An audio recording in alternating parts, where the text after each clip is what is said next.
When I started the pill, they told me it had a 10-year timestamp. And after 10 years, I should get off that pill because my risk of cancer was going to go up. And that's where the research was at. I am now getting women in my office who are like, I've been on the pill since I'm 14 and I'm 44 now. Like, is this bad? Okay, let's break this down. This is the Anthropology Podcast, the podcast where we optimize the bodies, brains, and lifestyles of entrepreneurs, go-getters, and world-changing innovators. Welcome to the Anthropology Podcast. I'm your host, Dr. Megan Walker. As an anthropologist and naturopathic doctor, I optimize the health and performance of badass women working to change the world as entrepreneurs and go-getters. You know, people exactly like you. Before we jump into the interview, I want to invite you to join our free Facebook community, Legacy. If you want to be something amazing, you need to surround yourself with amazing people. The Legacy community is made up of badass women living, not leaving, but living our legacy every single day. We are leaders, parents, entrepreneurs, and innovators collectively committed to leaving the world better than we found it. My mission is to support the health and optimization of these badass superheroes, literally to places we never thought imaginable. If you are on a mission and get it that your health is the key to your unlimited potential, then join us. We are super awesome. You can find us on Facebook at www.facebook.com/groups/BE Legacy. See you there. Well, if there's one topic that is sort of taboo as it pertains to women's health, it would be our reproductive rights, more specifically, the birth control pill. This is a topic that I have tried to pull guests into over the course of the podcast that I've released so far, and no one quite wants to touch it. Well, there is one person that I knew would be brave enough to go there. This is a woman whose area of expertise is understanding the hormonal environment of the patients she treats and the impacts of the medications, including the birth control pill, that they might be on. Dr. Jolene Brighten is a naturopathic doctor who practices on the West Coast of the United States, and she has written several books and has made a career out of understanding the influence on women's hormonal health. In today's episode, we talk about the birth control pill, the good and the bad, to give you a balanced approach. In fact, the only approach that women deserve to have, which is an informed one. We get into the topic of the post-birth control syndrome, some of the symptoms you should be watching for if you are in fact on the pill, and some natural alternatives if you decide that this is not the approach to birth control that you want to take.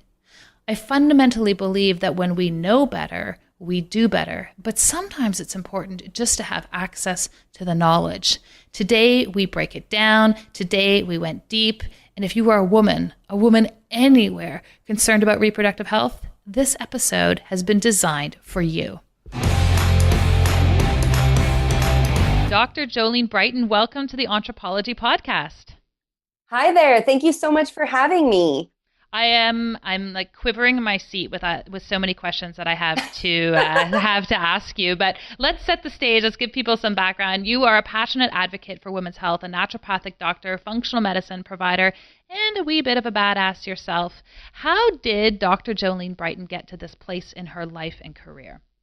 You know, I got to say, I love this question because so often when people see you for the first time online or speaking, they think that's the moment you arrived. They think, there was nothing before this. It was just all about this moment. And then you get asked the question. Overnight success.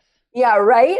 And then my favorite question is, what's the one thing you did? And I'm like, hustle. The one thing I did was hustle. So my journey actually started. I was a super nerdy kid, the kind of kid that was reading, Grey's Anatomy and every health book I could get my hands on, and what to expect when you are expecting. That was one of my first books. Like when I got my period of like, what is actually happening in my body? I am not a fan of that book, by the way. I feel like I got misinformed in a lot of ways with that book, and it's not as empowering as it could have been. But so, that's a bit about who I was. So it's kind of like in my DNA, this like super nerd, and also just someone who is tenacious about the whys in life. And so, in my journey, I ended up going to nutrition school, went and got my undergrad in nutrition science. I was a group fitness instructor at the time. And my career was progressing towards getting my PhD at UC Davis. I actually had a full ride to go there. And, and not a lot of people know that I was working in recombinant DNA technology. We're talking like super nerdy stuff, like getting into the weeds of what can we do with our DNA. And I found naturopathy. And I actually brushed it off at first because it was like, that sounds too good to be true. That can't be a real thing. It was someone who then again said, you'd be an amazing naturopathic doctor. And at that time, I was studying science, but I was also a yoga instructor, and I was running my own yoga and nutrition practice. I've been an entrepreneur since I was a child. Like, I think my very first job was when I went and climbed trees and harvested mistletoe and then divvied it up and tied ribbons on it and took it in a wagon around the neighborhood and sold it. So I've always been an entrepreneur, really. So I was running my own business, doing that, and it just clicked. And what really stood out to me is that here I was studying science, I was doing all this research, but there was this kind of glazing over or lack of respect for the natural world and just the way that nature designed things. It was almost like we could do it better, and that just always rubbed me a little bit wrong, because as this really curious child, I didn't want to overcome and override nature. Like, I wanted to understand it deeper. And I also didn't like that my research was basically going to be funding like Food Council and not necessarily be doing what I would have liked it to do. And so I became a naturopathic doctor. And that's something that I'm like, that could be a whole story in itself. But I went to naturopathic school, and for people who are listening, especially if they're students, people will say to me, "Your blog is so great," and they think that I just started a year or two ago. And what they don't understand is that I set up real estate on Google my second year of naturopathic school, and it was then that I was like, "Hey, there's something to this internet thing and this writing online, and I don't know what it is, but I'm going to do it because I think this is where the future is going." And so that's when I started my blog. And so I explained to people, like, understand that I have so much organic reach and I have so much traffic because it's much like buying property in California. If you get in early, you actually get rewarded over time. There's equity to be built on the internet. Excuse me. I'm getting over a bit of a cold, so I apologize for it's okay. Real life happens. It does indeed. So that's, the very first thing I want to say is that when I left school, I thought, okay, I'm going to have to get a job. I'm going to have to work for someone else. I did that for like a hot minute. Because the truth is that if you're truly, if you're truly an entrepreneur, if it's truly in your DNA, you don't do well working for other people, because you're always looking at how can you do it better? How can you push the envelope? Like, what are the ways that we can change and evolve? And, I'm an employer now. I actually like it when my employees bring that to the table. But at the same time, it's that if that's the way, if you're always wanting to do it better and you've got that really go-getter attitude, you're probably an entrepreneur. And so, I ended up opening up my own practice in Oakland, California. And that journey, it ended in, now I own multiple practices. I have 2 residents in my clinic, and I say the journey ended. It's just beginning, actually. It just begins, right?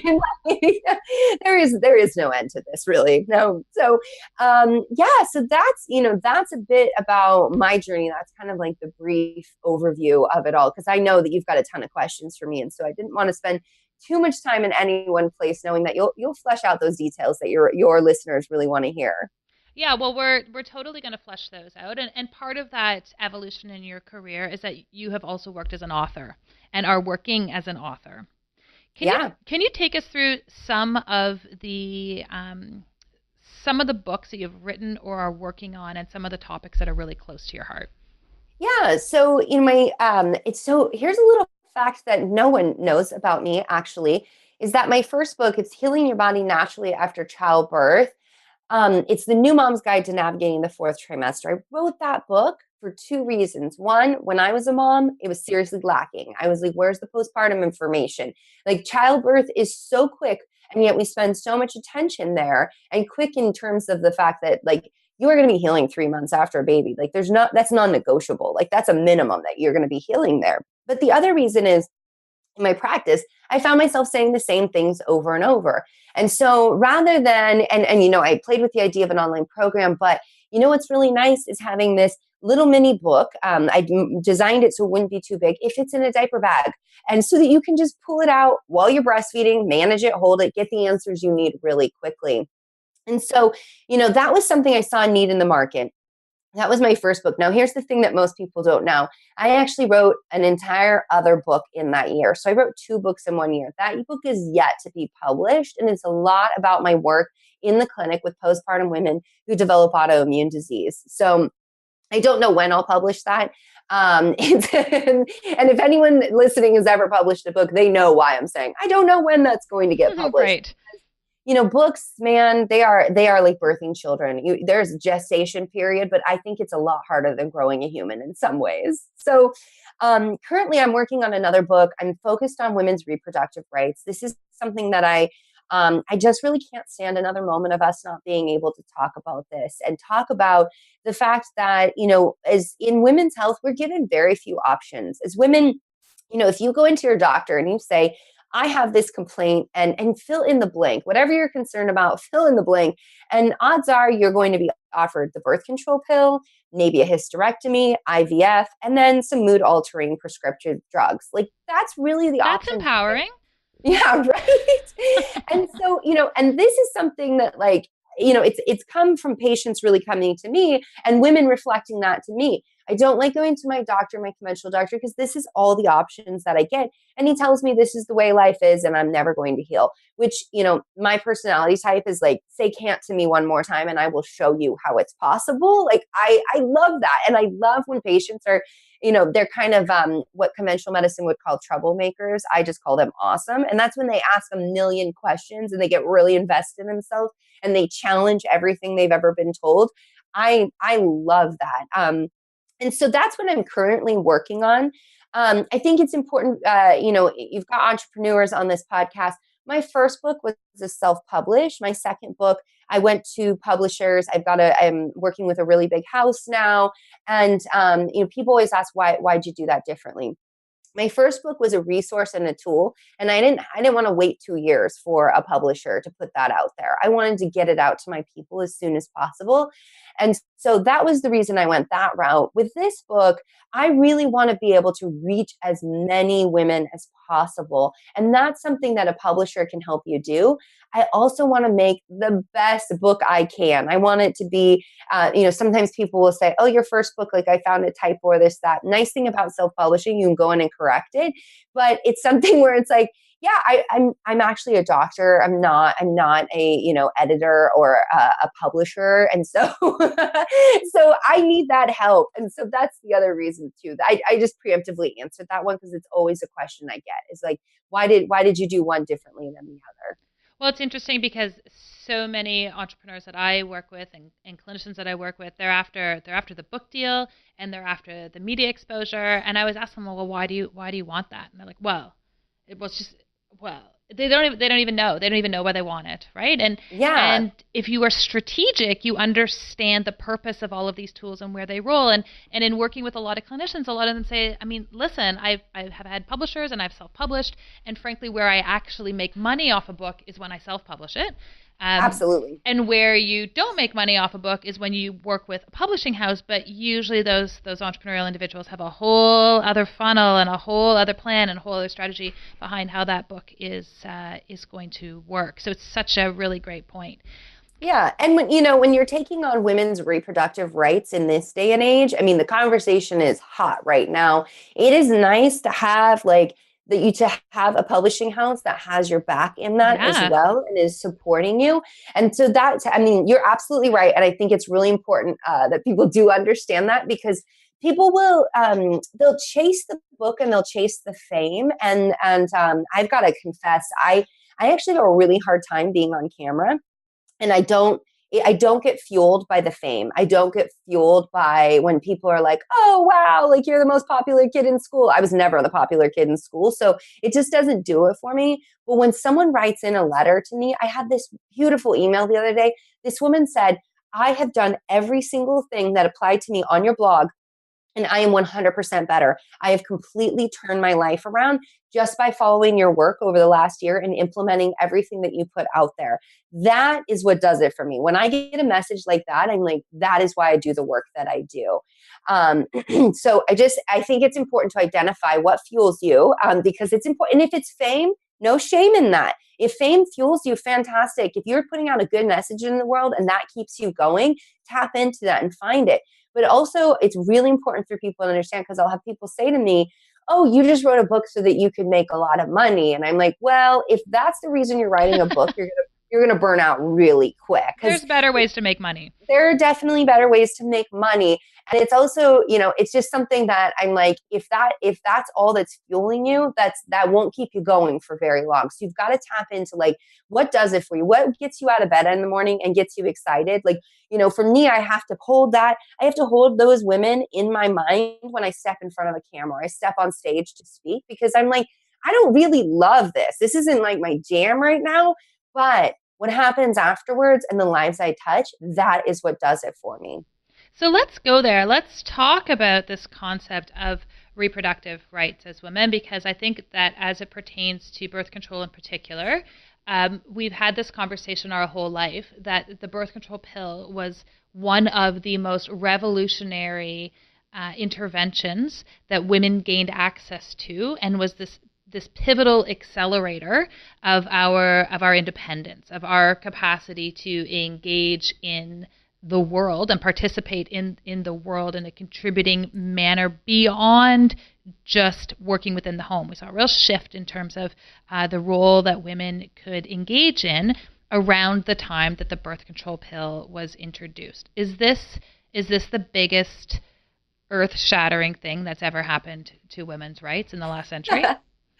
So we cannot deny the birth control pill has been instrumental in how women have been able to progress in society overall. And so people are always kind of shocked because, I speak about the birth control pill. I got the reputation of being the doctor who speaks about the things we're not supposed to speak about long time ago. Oh, and I don't care. And I grew up in this super conservative household where I was shamed and I couldn't even talk about my period.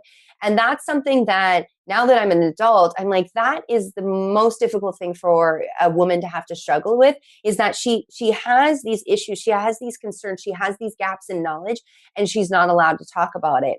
And it's a double-edged sword with the pill, because you can't talk bad about it and you can't talk good about it. Like you're not like you can get kind of just basically shamed either way or criticized either way. But as much as I will say, I will speak out against the things that the pill does that's negative, I'm all about meeting women where they're at and supporting them. So I'm going to say, first thing, I am a first generation college student. I did the pill for a decade. And I can tell you, I don't know that I would have done things different. Even when I look back, I would love to be like, now that I know better, I would do better and I would do different. But at the same time, if I had not been on that pill, I may have ended up pregnant. I'm the first woman in my family not to get pregnant before age 19. Like, my family is a very fertile bunch. Like, this is kind of what they do.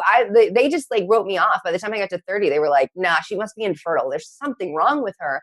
So, I just like to acknowledge that, like, I think it's really easy. I could easily say, oh yeah, now that I know that it's messing up your adrenals and messing up your gut, and I have autoimmune disease and that may have played a role in it, I wouldn't have done it. I'm like, well, look where I am. Like, this was part of my journey. And a lot of women can say that as well. I mean, we know that, one study found that the pill was responsible for a 10% increase in wages beginning in the 1960s. Pill was introduced. Employers got wind that they didn't have to worry about a woman getting pregnant and taking maternity leave.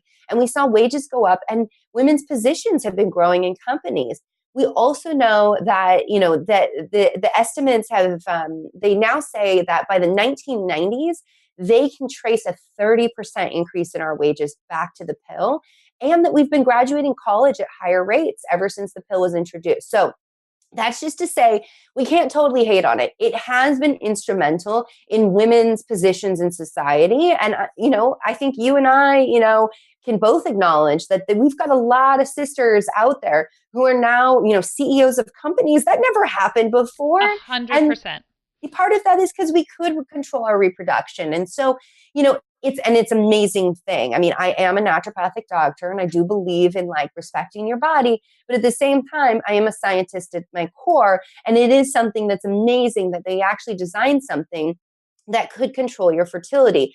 Now, the problem is that, there's a very dark history to the pill that a lot of people do not know about. And, if women are looking, or men as well, I think everybody get on this. If you're wanting to go deep into like, what is that dark history with the pill?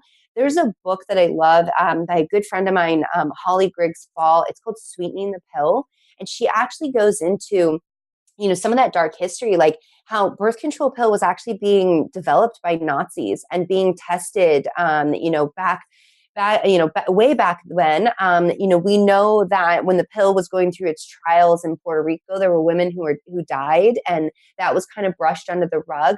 There's a very dark history to this pill. It wasn't all about women's reproductive rights, but I'll tell you, something that's really interesting is that if you stand back and you look at it in the lens of, as we're talking about being a business person, an entrepreneur, if you could design a pharmaceutical that didn't require a medical diagnosis and could be taken every day for, now the doctors say for the rest of your life, like that's a really, really good product that you've got there.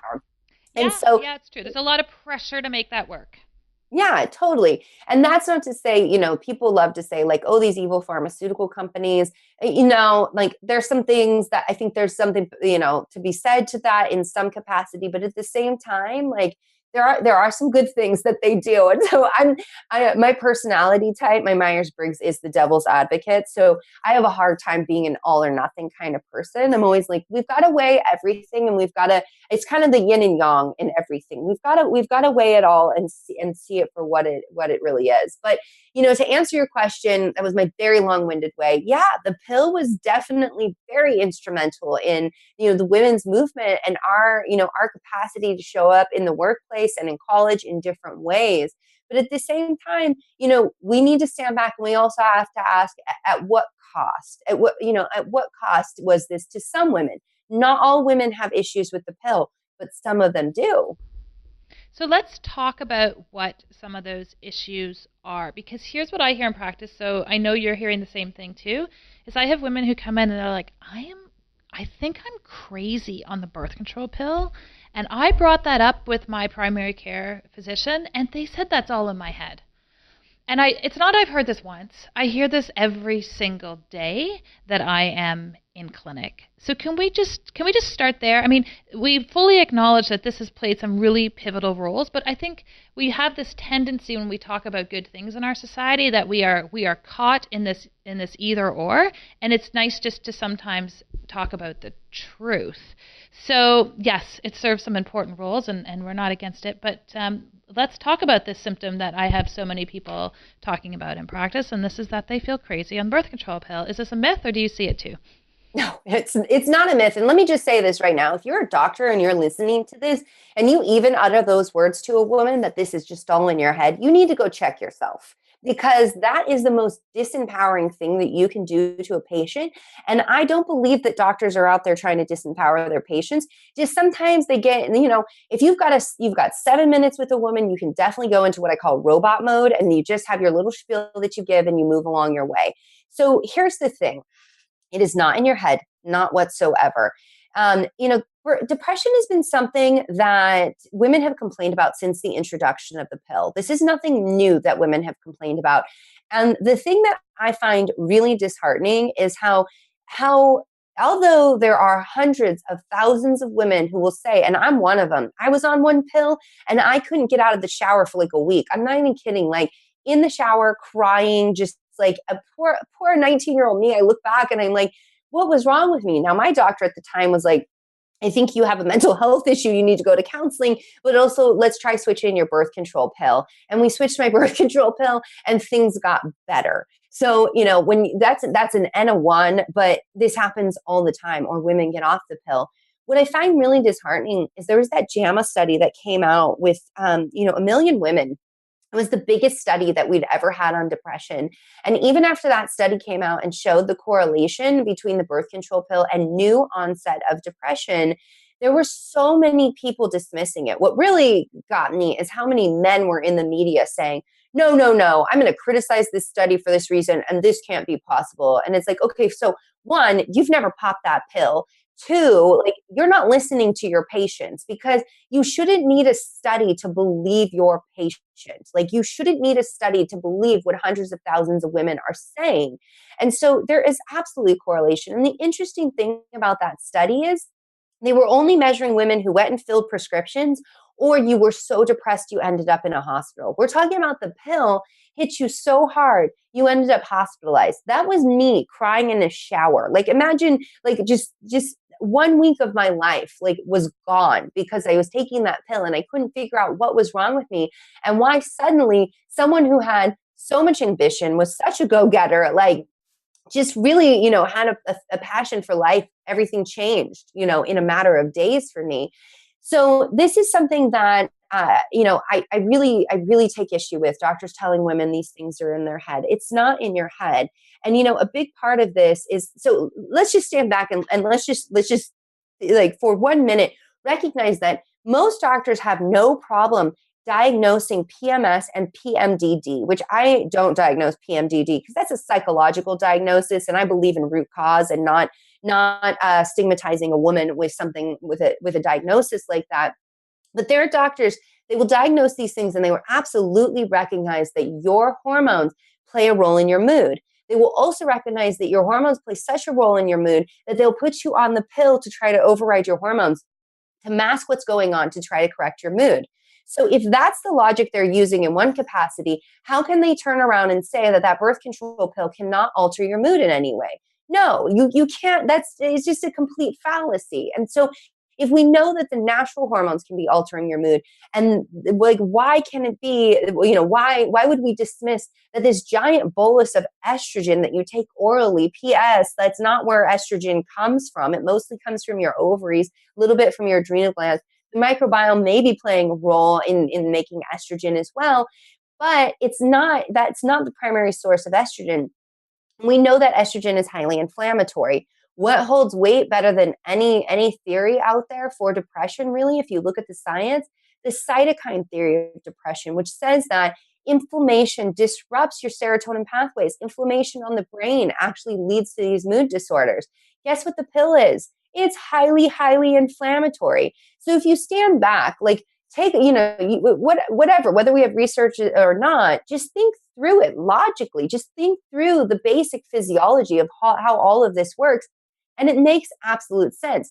The question we need to be asking, we do not need to be asking, does the pill cause depression, in my opinion? We know that. Done. Over. We know that. What we need to be asking is, who is susceptible? Because It doesn't happen to every woman. So that's what I want to know, is who is actually susceptible to this, because then I can do better as a doctor. Then when I'm talking to a woman about that pill, and whether or not she wants to stay on it, we can have an even better understanding of how that affects the individual. Because at the end of the day, that's all I really care about. We've got this generalization. So people who are listening, if you don't know how a research study works, you take a population of people, you basically cherry pick them. You say, I only want these people to fit in the study. Then you put them through a bottleneck in that study so that you get, so this is me as the research scientist, this is what we did. Then you get exactly what you want so that it fits the narrative, so that you get this statistically significant outcome, so that you can continue to get funding. When you look at what's being done in research, you understand that whatever that study says is not going to apply to every single person. In fact, the pharmaceutical companies know this. And what they say is the real trial begins once the drug goes out into the market over the next 10 years. That's when we watch it.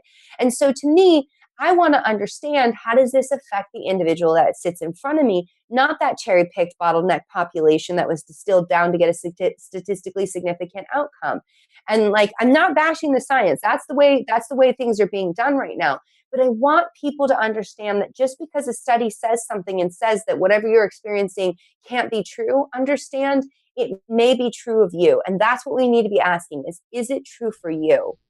So recognizing, it's such a great point. So recognizing that we all carry different risk factors. We have some people who will come into our offices and you ask them about the pill. They're like, yeah, I've been on the pill since I was 14 years old. Oh yeah. They're like, is that bad? Is it? It ain't good. So let me Okay. So, it's I'm of the age that I'll say back in the day when I started the pill, they told me it had a 10-year timestamp. And after 10 years, I should get off that pill because my risk of cancer was going to go up. And that's where the research is at. I am now getting women in my office who are like, I've been on the pill since I'm 14 and I'm 44 now. Like, is this bad? Okay, let's break this down. So, there's a lot of things. Like, I could actually spend probably a good 3 hours talking to you about everything that the pill does. But here's a big takeaway. One, it's depleting your nutrients. So that alone, you can't out diet. You cannot out diet the pill. And what do I mean by that is if the pill's depleting folate, you're going to need to be eating like 10 servings of leafy green vegetables every day. And I'm not even sure you're going to be able to replete that. So you definitely need to be on a multivitamin. This is another reason why it's like, well, yeah, of course it's causing mood symptoms. It's depleting B vitamins. It's depleting your collateral minerals, what help you run your neurotransmitter pathways. So it's depleting a lot of nutrients. And what's definitely a concern about that is that most women don't know this. So definitely, ladies, write this one down. By the time you know you're pregnant, when that little stick says positive, you already needed that folate. You already needed that folate weeks ago. And so that's something to understand is that if you're on the pill, it's messing with your nutrients. You need to be on a multivitamin or a prenatal at least. The other thing to know about the pill is that the longer you stay on it, the higher the risk factors are for, for cancer, for instance, also for developing autoimmune disease. And we know who gets autoimmune disease, but us ladies. So that's another thing to understand. But, a really big one is you've been shutting down the way your brain has been talking to your ovaries for however long you've been on that pill. And there's something called the ovary adrenal thyroid axis. None of your hormones act alone. It's very silly to me. So understand that scientists, they love to think like one thing, because if I can just give you estrogen and test that, it's so much cleaner. It's so much cleaner. But that is not how it works. And so, It's not how if anything works. So it's so naive to think the body works that way. totally. It drives It's me really crazy. But it's that simplicity that we can study it. It's a little cleaner to study it and research. And this is also why they don't really like to do research with women as much, because we're so complicated is what they say. Yeah, we are, because we create life. Like we're pretty badass in that way. Like we grow humans in our body. So yeah, we better be complicated. So, with the pill, for as long as you're on it, it's disrupting your hormones. And if it's disrupting the way your brain's talking to your ovaries, it's certainly disrupting your other hormones as well. And it can start affecting your thyroid. Once we get to age 35, our risk of having thyroid disease goes way up. It messes with your adrenal glands. I mean, who needs that? And modern society, everything's messing with our adrenal glands, and it's messing with your microbiome, which, as going back to the depression piece, what do we know about the microbiome? I mean, the last 5 years it's just exploded, where they're like, wow, your microbiome plays a really big role on your mood. Well, what plays a really big role in causing leaky gut and disrupting that microbiome? But the birth control pill. And so, there's a lot of ways I work with women in my office. Like, I get it. So here's my thing. As a doctor, it is not my right. It's not my place to tell you what to do with your body. You need to stay on the pill. That's all you need to tell me. I got to stay on the pill. I'm not at a place to come off of it right now. Okay, I got your back in that. I'm going to support you with where you're at. I'm going to run appropriate lab testing so that I can get as dialed in as possible.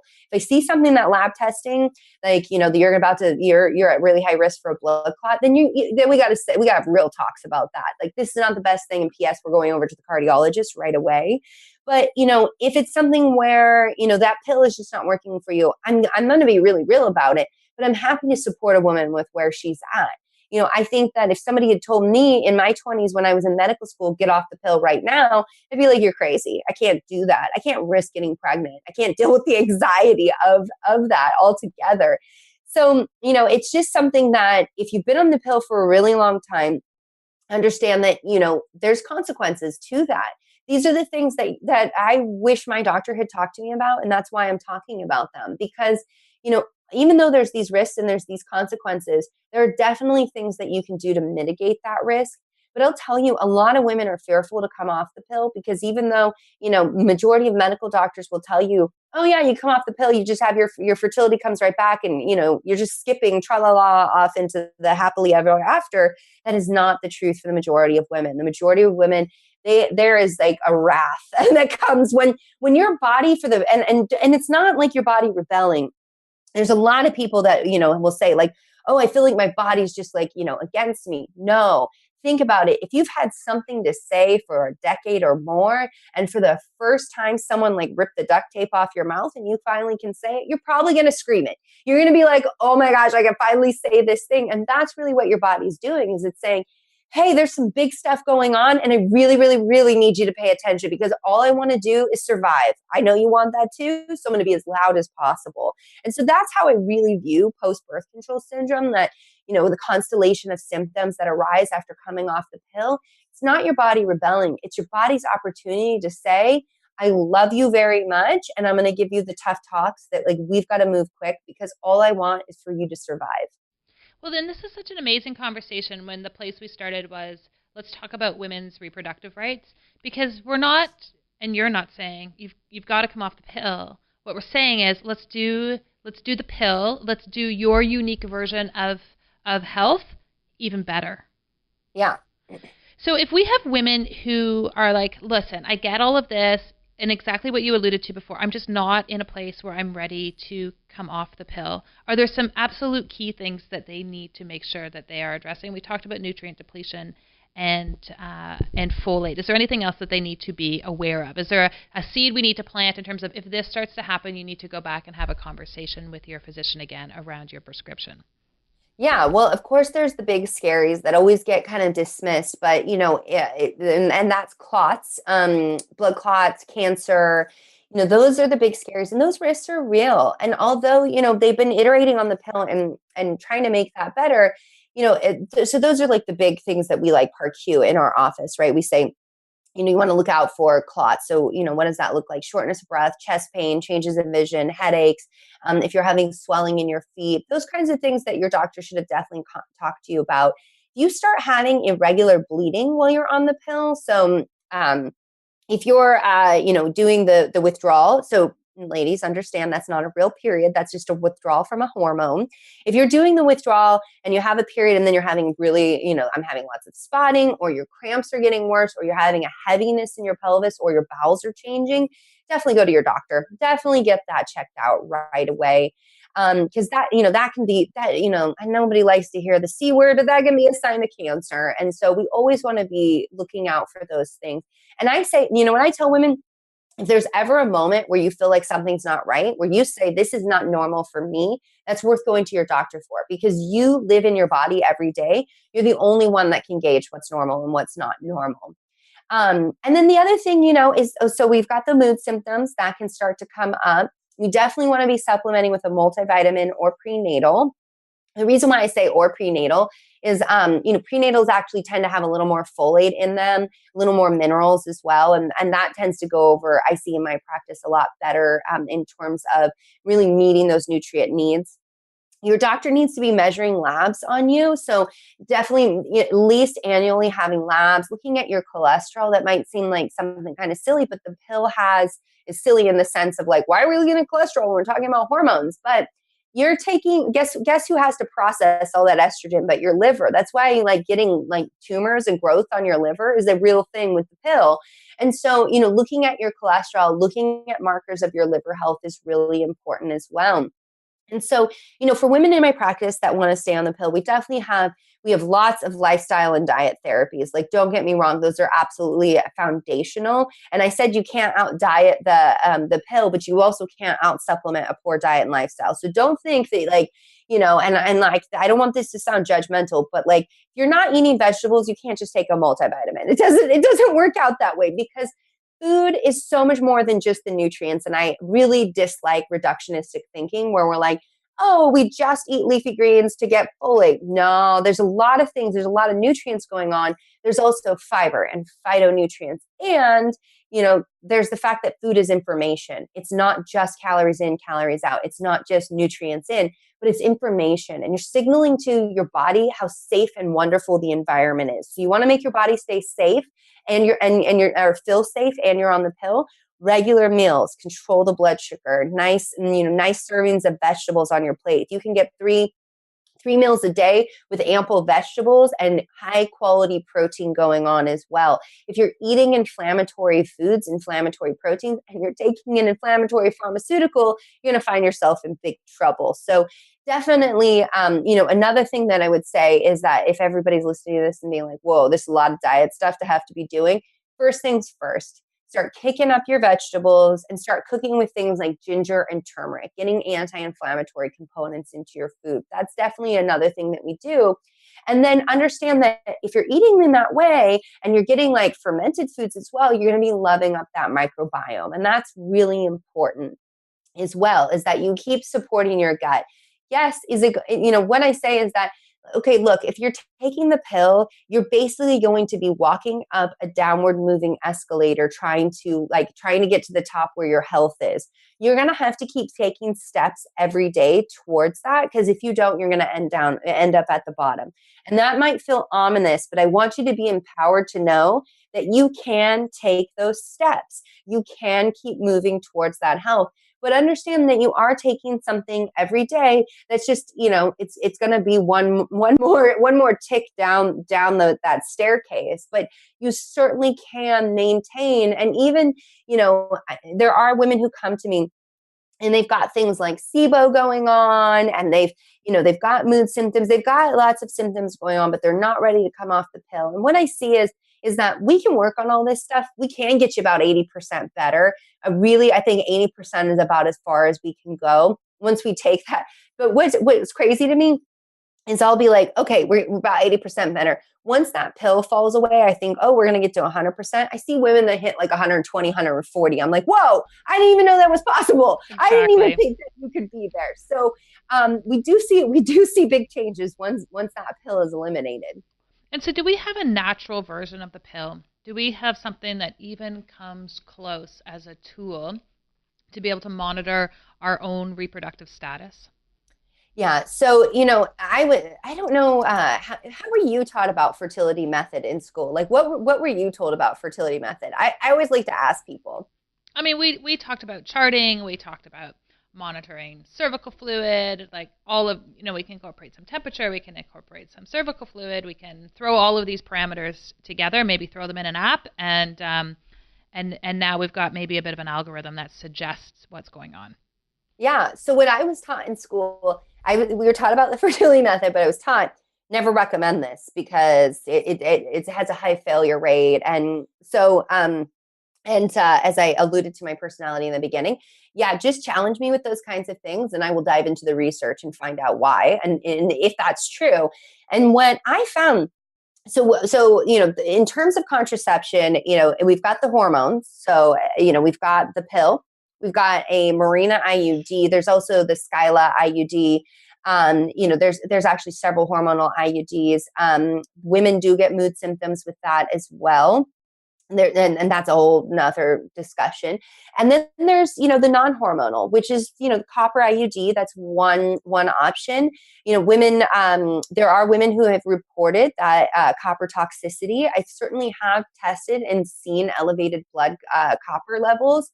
But when you look in the research, it seems to be that all they found is that, increased copper is concentrated in the uterus. But you cannot introduce something like copper and not expect, again, just like you can't introduce estrogen and not expect to disrupt other things as well.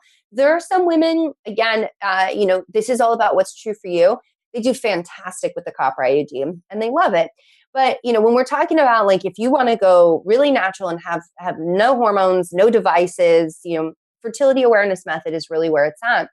And when you dive into the research, so here's the thing that I found shocking that nobody taught me in sex ed. And before I am done on this earth this go round, women are definitely going to be better educated than I was taught in my time.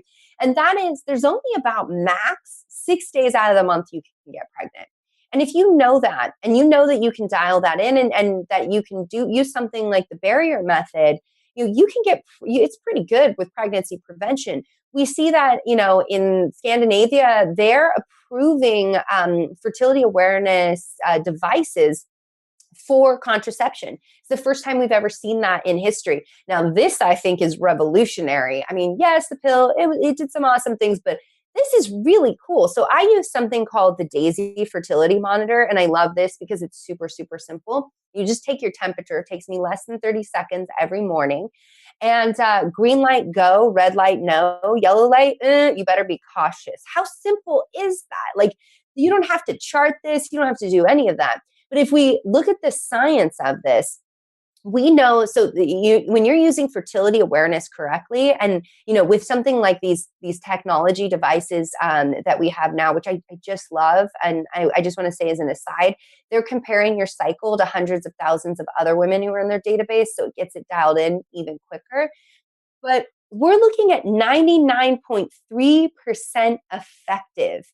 So that's with perfect use. And when we talk about birth control, we talk about perfect use and typical use. And when we look at the perfect use of fertility awareness method, and in this instance, I'm using the Daisy, but fertility awareness method with perfect use, it beats out the birth control pill with typical use. The typical use of birth control pill is only about 96% effective.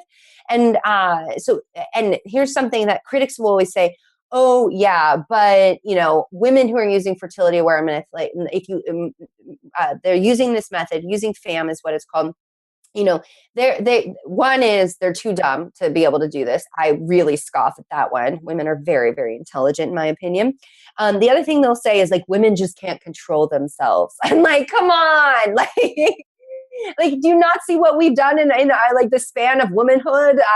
And so they'll criticize it, but I'll tell you this is what I see.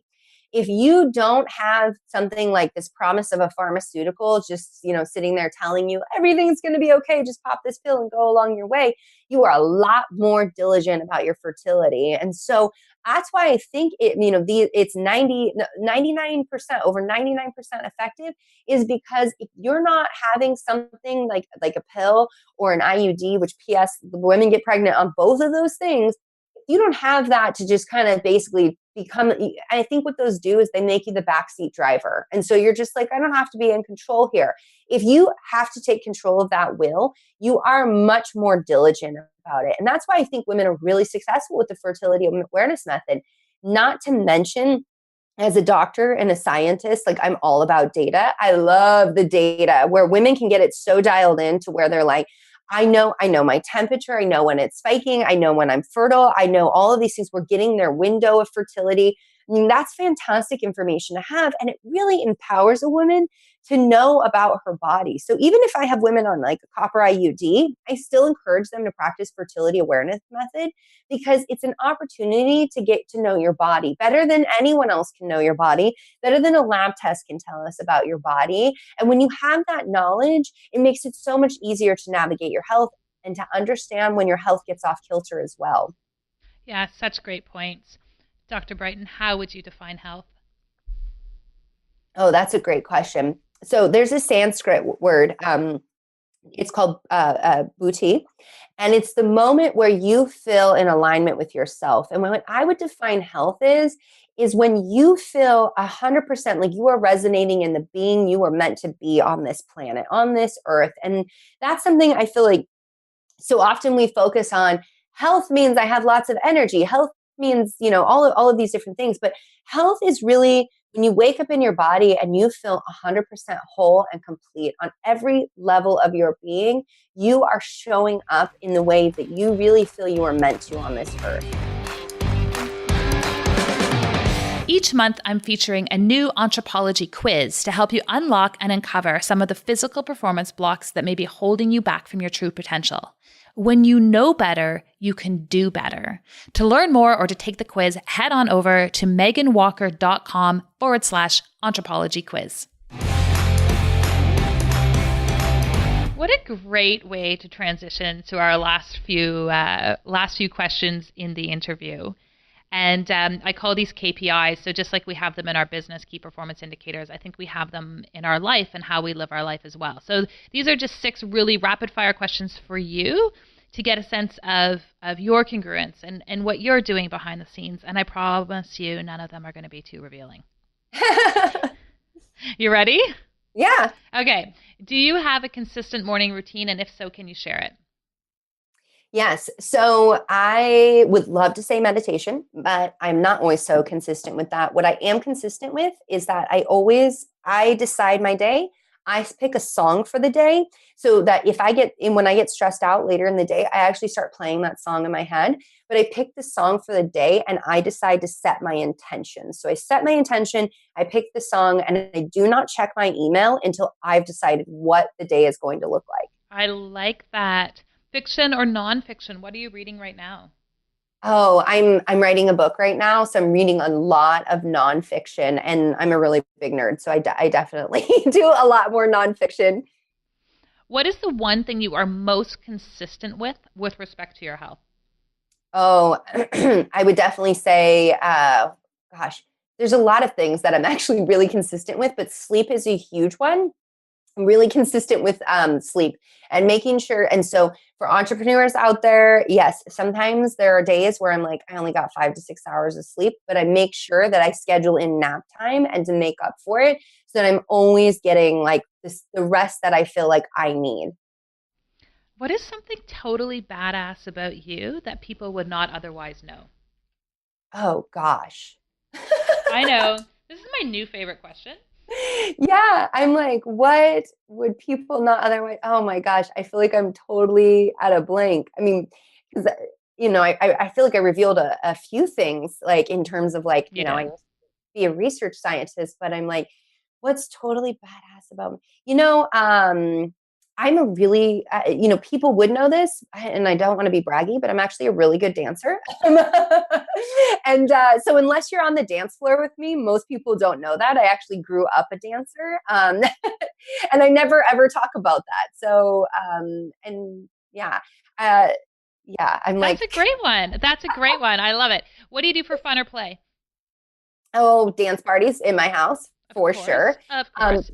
Play is the number one prescription I write in my practice. Yeah, me too. Totally get that. Last question for you, and I feel like I know where you're going to go, but I'll let you work it. Entrepreneurism. Are we born this way, or do we learn to become entrepreneurs? No, I believe we're 100% born this way. Yeah, I 100% believe we're born this way. And I just say this because I've watched so many people have the fuel and the desire to be an entrepreneur, but they just never kind of quite fall in love with it. And it's a love, it's a passion, but it's also something where I feel like, I mean, like I said, it's in my DNA. I can't be an employee for somebody else, and can't I can't stand inefficiency either. And I can't stop. And it's something that I always have to be the thing most, I think people don't know about my clinic is that we're very tech heavy, and we're in co-working spaces. My Portland clinic's the first medical clinic in a co-working space, and I'm surrounded by tech people. I actually take a lot from the tech industry. Medicine moves too slow for me, in my opinion. And so I'm always trying to iterate and reinvent. And my question always, and my team knows this, is yes, this is working, but how do we do it better? How do we serve our patients better? And so, yeah, I really do feel like you're born this way. And I watch my son and I'm like, yeah, your papa, not so much an entrepreneur. He's fantastic. Love my husband. But I'm like, you've got the genes for it. Cause he comes to me and he's like, hey mama, how about I do X, Y, and Z, and then I can earn this toy? And I'm like, whoa, you're not even 5 and you're already like figuring out like what's the way like to be creative and to work towards what you want. Yeah, it's so brilliant. I feel like I could talk to you for hours, and I know people are going to want to follow up with your work. Dr. Brighten, where can people find you and learn more about what you're up to? And we'll have all of this information in our show notes. Yeah, so you can find me at drbrighten.com. That's DRBRIGHTEN. So it's Brighten like the sun.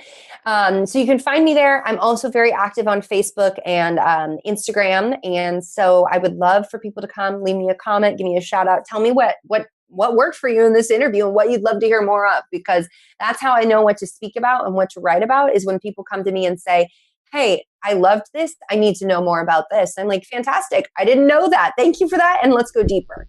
That's amazing. Of course, it's Brighten like the sun. I'm so not surprised by that. It was such a pleasure having you. Thanks so much for being here.